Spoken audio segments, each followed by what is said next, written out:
Pedro, 3 dos 6 principais candidatos à Prefeitura de São Paulo desistiram de um debate. E é por causa de Pablo Marçal?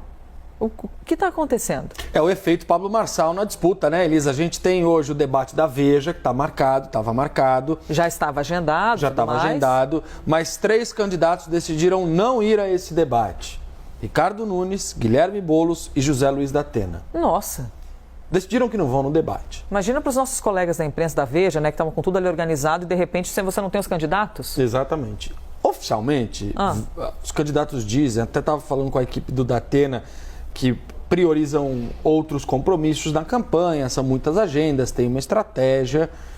Mas do ponto de vista prático, nos bastidores, o motivo que levou os candidatos a desistirem desse debate é o efeito Pablo Marçal, o tom bélico, a guerra que viraram os debates em São Paulo. Você vai se lembrar, Elisa? A gente teve 2 debates aqui em São Paulo.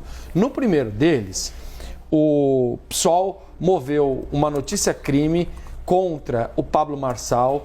O Ministério Público Eleitoral pediu à Polícia Federal para investigar uma denúncia que o Pablo Marçal tinha feito, que levou a essa ação de que Guilherme Boulos, segundo o PSOL, seria usuário de cocaína. Começou assim o primeiro debate em São Paulo. Grave, né? Uma acusação já envolvendo bem grave. uma acusação super grave, já envolvendo inclusive a Polícia Federal.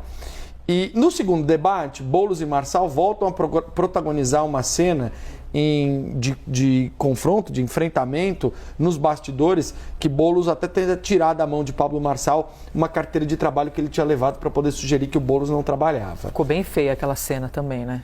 Assim começou a discussão da eleição de 2024 na cidade de São Paulo. As candidaturas, as campanhas decidiram puxar o freio e dizer assim, não, a gente não vai. Nesse tipo de debate não faz nenhum sentido ir. O próprio prefeito Ricardo Nunes, eu falei com ele agora há pouco, ele me mandou uma mensagem, vou até trazer aqui para vocês o que ele disse exatamente para a gente poder ter uma noção de como está o pensamento dos candidatos. Ele diz o seguinte: os debates não estão debatendo a cidade, viraram palco de ataques, não estão indo para debater propostas, mas para fazer cortes. A campanha do Guilherme Boulos vai se reunir hoje às 2 horas da tarde, a coordenação da campanha, para inclusive discutir este assunto. Como organizar a estratégia perante esse fator Pablo Marçal. A campanha da Tabata Amaral me disse, a Tabata vai ao debate. Ah, ela vai. Vai. Já há uma equipe percussora indo até onde vai ser realizado o debate na Veja, para que de fato eles possam avaliar o local, e a Tabata vai estar lá. Mas se os outros candidatos desistirem e não forem, a gente vai se reunir, vai avaliar e vai ter um posicionamento sobre isso. É porque senão, imagina, a Tabata vai, aí você não tem os outros candidatos. Naturalmente eles vão discutir mais entre si. E aí Tabata Amaral acaba virando um foco maior ainda desses protagonismos, dessas cenas indesejadas. Não estou falando que isso vai acontecer. Não, já mas aconteceu, porque o Pablo Marçal já chegou a criticar a Tabata pelo fato dela não ser mãe e não ser casada. Então, os dois já protagonizaram esse tipo de enfrentamento. Já sugeriu, já falou até da morte do pai dela. Então, o nível da campanha aqui em São Paulo já começou muito baixo e com essa guerra deflagrada entre os candidatos. Aí, para trazer também o outro lado, Elisa, que é o lado do Pablo Marçal, eu falei agora há pouco com o Wilson Pedroso, que é o coordenador de campanha do Pablo Marçal. Foi coordenador de campanha do João Dória, teve próximo do Bruno Covas e foi agora coordenador de campanha do Pablo Marçal. Vou trazer aqui também a fala dele, ipsis literis, porque é importante que a gente possa também dar a explicação do que eles pensam. Diz o Wilson Pedroso, coordenador de campanha do Pablo Marçal: parecem crianças que se acham donos da bola e agora que estão levando goleada, querem levar a bola embora. É o que ele fala sobre essa desistência dos outros candidatos no debate da Veja, o que pode, inclusive, Elisa, a depender de como forem esses diálogos das campanhas, marcar um novo momento. Um momento em que você pode ter um boicote dos debates, em que a presença do coach for confirmada. E justamente nesse sentido e nesse cenário, e aí fazendo uma conexão, por isso é muito importante a entrevista que o Ricardo Nunes vai conceder hoje à CNN, depois o Boulos, o Datena, até para ouvi-lo sobre Marina, isso, né, e o hoje, Pablo Marçal. Que seria o dia desse debate. Exatamente. Então, a série de entrevistas da CNN é uma oportunidade para que, distante das paixões políticas, os candidatos possam apresentar as suas propostas. Os nossos analistas, que são absolutamente preparados para isso, a gente tem dois dos melhores, a Clarice e o Pedro, inegavelmente são dois dos melhores jornalistas aqui de política em São Paulo, vão estar lá para poder perguntar para eles, com a mediação e a moderação da Muriel Porfírio, que também está se preparando bastante para poder ter esse momento com os candidatos. Então, digo isso para dizer o seguinte: você que é eleitor, tem muitas formas de se informar sobre o seu candidato, para além dos debates. Os debates são essenciais, são vitais, são importantíssimos.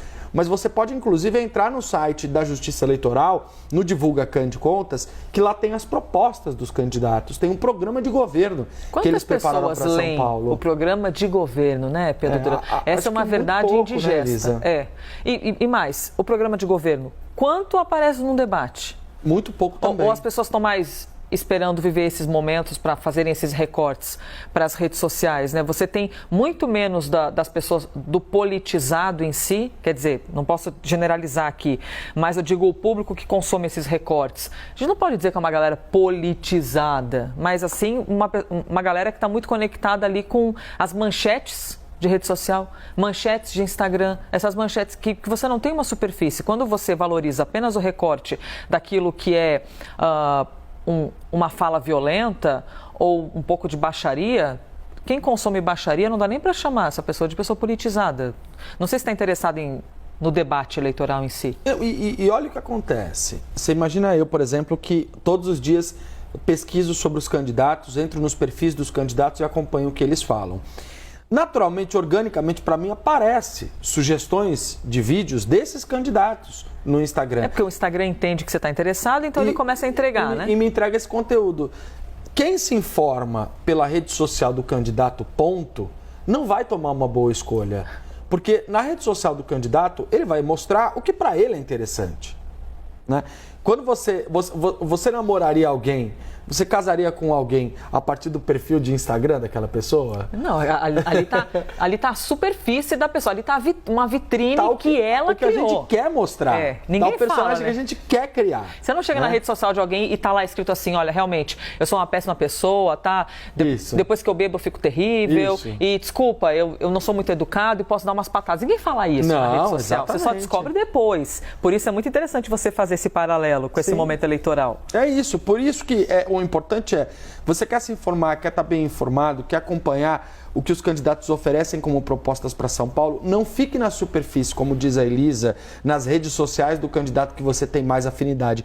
Essa também é uma ferramenta, mas você pode utilizar outras muito mais elaboradas para poder avaliar as propostas dos candidatos. E uma delas é justamente a nossa série de entrevistas que começa hoje com os candidatos a prefeito das principais cidades do país. Elisa? Então começa hoje com Ricardo Nunes, do MDB, tá ali aparecendo inclusive a foto, tá bom? Hoje, 3 horas e 30 minutos ao vivo no YouTube da CNN Brasil. A mediação, a apresentação da Muriel Porfírio e também com a presença dos analistas Pedro Venceslau e Clarissa Oliveira.